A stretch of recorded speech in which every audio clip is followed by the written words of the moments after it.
नमस्कार। आप देख और सुन रहे हैं राजस्थान आज तक।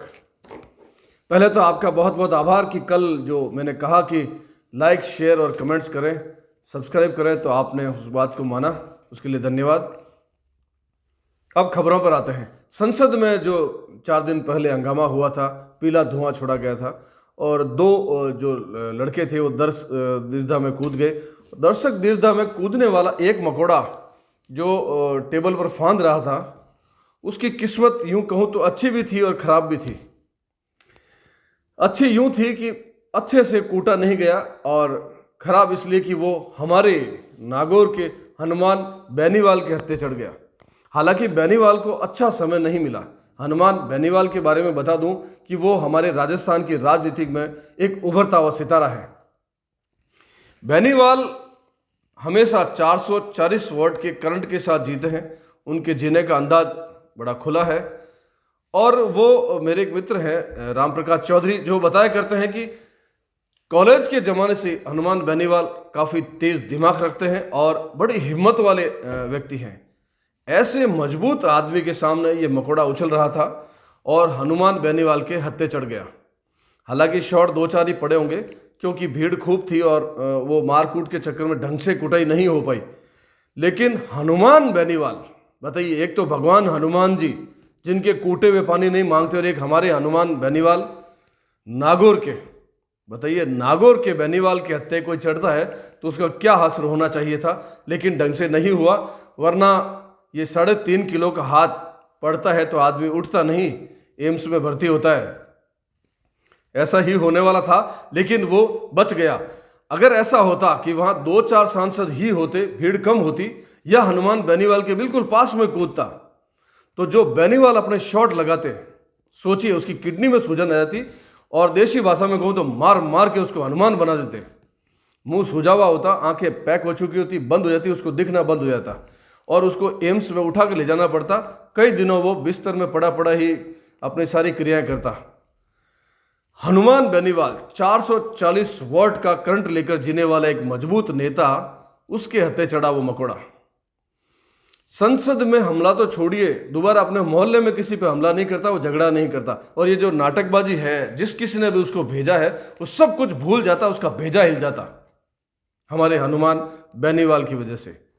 शायद बेनीवाल को भी कहीं अफसोस होगा, और हमें भी है, कि वो ढंग से बेनीवाल के हत्थे नहीं चढ़ा। वरना हनुमान बेनीवाल के हत्थे चढ़ जाए ऐसा 100 ग्राम का मकोड़ा और उसकी चटनी नहीं बन जाए, ऐसा कैसे हो सकता है? शायद उसको यह नहीं पता था कि 4 दिन तक ही बेनीवाल यहां बैठ रहे हैं, उसके बाद वो जयपुर जाएंगे, अपनी ताकत, अपना स्टाइल का प्रदर्शन वहां करेंगे। वरना वो दर्शक दीर्घा में बंदर कूदता ही नहीं, वो मकोड़ा 4 दिन बाद कूदता कि कम से कम यहां बेनीवाल बैठे, उसको पता कर लेना चाहिए था। खैर, अच्छे से कुट जाता तो पक्का है कि उसको अफसोस होता कि मैं 4 दिन बाद क्यों नहीं कूदा। 4 दिन बाद बेनीवाल वहां से जयपुर आ गए हैं। अब दर्शक दीर्घा के आसपास भी कोई दिखा और बेनीवाल की कुर्सी के आसपास कोई मकोड़ा दिख गया, तो पक्का है कि वो जयपुर के किसी बड़े अस्पताल में भर्ती होगा। हनुमान बेनीवाल एक ऐसे नेता है जिनके अपने दम पर उन्होंने पार्टी खड़ी कर ली। ये कमाल की बात है। राजनीतिक में पार्टी खड़ी करने के लिए कोई खुद आता है, चाचा मामा साहब ताऊ ताई सब इकट्ठा होकर एक पार्टी सेट करते हैं, या खूब सारे यार दोस्त एक योजना, एक भावना के तहत इकट्ठा होते हैं, फिर एक पार्टी बनाते हैं। लेकिन यहाँ हनुमान बेनीवाल ने अपनी ताकत पर एक पार्टी बनाई। और बड़ी बात, बहुत सारी पार्टियां बनती है, फेल हो जाती है, खत्म हो जाती है, लेकिन बेनीवाल ने पार्टी बनाते ही, मतलब जो छक्का मारा है कि बाउंड्री के डबल पार हुआ। बेनीवाल ने पार्टी बनाते खुद सांसद हुए, चुनाव जीता और जितवा दिया, एमएलए भी जितवा दिए।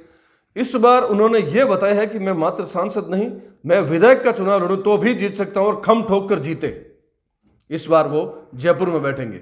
यानी कि अब उनको लगा शायद कि दिल्ली में बैठकर बात करने की बजाय मैं जयपुर बैठकर अपने राजस्थान की, अपने क्षेत्र की बात करूं तो जयपुर में दमदार तरीके से उठा सकता हूं। आम जनता की समस्या है या कोई भी बात है।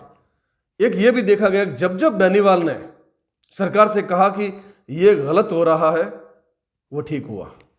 ये बेनीवाल की ताकत है, बेनीवाल का अंदाज है, बेनीवाल की स्टाइल है, और उनके फॉलोअर्स, उनके साथ रहने वाले लोग। कमाल देखिए कि जब वो कहीं जाते हैं तो वो जो काफिला होता है, उसकी जो भीड़ होती है, ऐसा लगता है जैसे राष्ट्रीय स्तर के कोई बहुत बड़े नेता आ रहे हैं।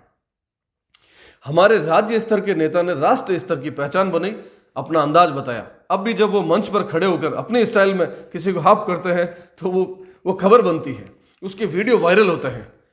वो प्यार से भी बात करते तो ऐसा लगता है कि किडनी सुझा देंगे। ये उनकी अपनी स्टाइल है, उनके बोलने का तरीका है। उनके फॉलोअर्स उनसे खूब प्यार करते हैं, अंधा प्यार करते हैं। और उनके बोलने का तरीका, उनके काम का तरीका। अब देखिए, काम करने के तरीके में सबसे बड़ा कि जब भी कोई गलत काम हुआ और बेनीवाल ने उस शब्द को उठाया, उस बात को उठाया और राज्य सरकार से कहा कि मैं कल वहां आ रहा हूं, मैं धरना दूंगा, मैं प्रदर्शन करूंगा, वो मसला रात को ही सुलझ गया। राज्य सरकार, अशोक गहलोत की सरकार झेल नहीं पाई कि अगर हनुमान बेनीवाल अपने सारे सेना को लेकर आ गए तो उनको झेलेगा कौन। प्रशासन में इतनी हिम्मत नहीं, हाथ पांव फूल जाया करते हैं और तुरंत किसी व्यक्ति को न्याय मिलता है। यह बहुत ही अच्छी बात है और विपक्ष इतना ही मजबूत, ऐसा ही होना चाहिए।